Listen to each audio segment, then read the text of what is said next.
Sunod ng tensyon sa pabingo nitong Sabado, hamon ni Manila Mayor Alfredo Lim.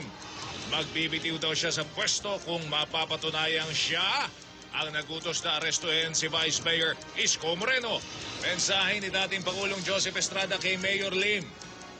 Lumaban ng patas at huwag daw gumamit ng dirty tricks. Seguridad sa Sabah, pinaigting dahil sa pananatili roon ng grupo ng mga Pilipino. Department of Foreign Affairs, muling nanawagan sa grupo na umuwi na ng payapa. Pero si Sultan Jamalul Kiram III, nanindigang hindi aalis sa Sabah ang kanyang grupo. Department of Health, tiniyak na wala pa sa bansa ang bagong coronavirus na ikinamatay ng ilang tao sa ibang bansa. Low pressure area na namataan sa Mindanao. Naging bagyo na at pinangalan ng Krising. Sa pagbabalik ng seryeng Biyaheng Totoo, ilang magsasaka sa Iloilo na walang irigasyon ang palayan. Sa ulan pa rin umaasa. Aabot sa 30 kabataan sa Pampanga. Nalason umano sa kinaing tuba-tuba.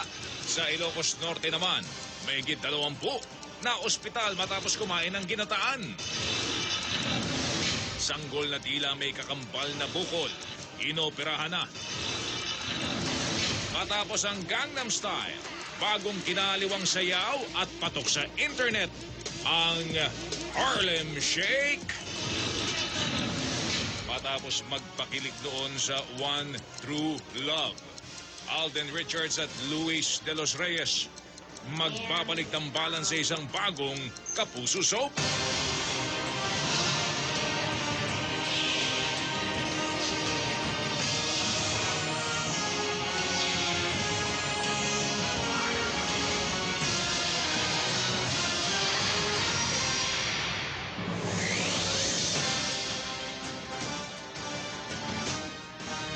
Magandang gabi po, todo tanggi si Manila Mayor Alfredo Lim na may kinalaman siya sa pag-aresto sa grupo ni Vice Mayor Isko Moreno sa gitna ng pabingo nitong Sabado. Git pa ni Mayor Lim, magbibitiw raw siya sa pwesto kung mapapatunayang siya nga ang nasa likod ng pagpapaaresto. Ang paliwanag ng mga umarestong pulis, bumingo sa kanila si Vice Mayor Moreno nang naghamon pa raw si Moreno habang bumobola sa pabingo. Narito ang pagtutok ni Mark Salazar. First order of business kanina ni Manila Mayor Alfredo Lim, magpaliwanag sa mga empleyado ng City Hall sa kanilang... Susunod! 30 bata sa Pampanga na ospital matapos kumain ng nakalalasong tuba-tuba. Paghahanap sila mga minerong nawawala dahil sa pag-uho sa isla ng Semerara. Muling ipinagpatuloy sa gitna ng lugar kung saan mismo gumuho ang lupa. Sanggol na yan na may tila may kakambal na bukol. Kakamustahin natin matapos siyang maoperahan. May bagong usong sayaw ngayon na patok sa internet. Ayan, ang Harlem Shake. Yan kaya ang kapalit na ng Gangnam Style. Tututukan natin sa pagpapatuloy ng 24 oras.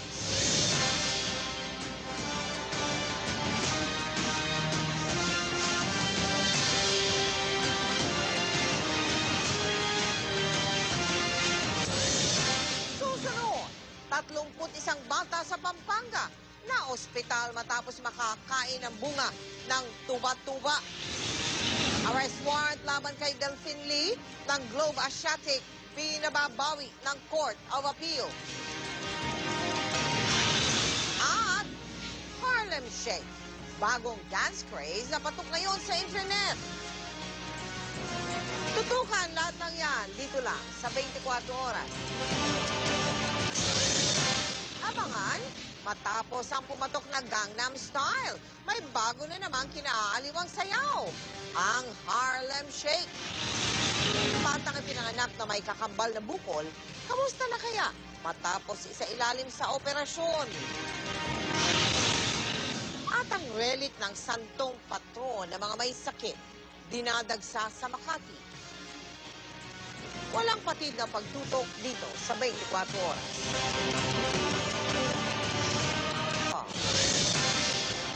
Susunod, Alden Richards at Luis de los Reyes. Balik tambalan sa bagong Kapuso Soap. Tututukan natin sa pagpapatuloy ng 24 oras. Up next, Alden Richards at Luis de los Reyes balik tambalan sa bagong Kapuso soap. Nasa pampagtutok, dito lang sa 24 oras. Salamat, Pia. Yan po ang mga balita ang aming tinutukan sa nakalipas sa 24 oras. Maraming salamat sa inyong pagtitiwala.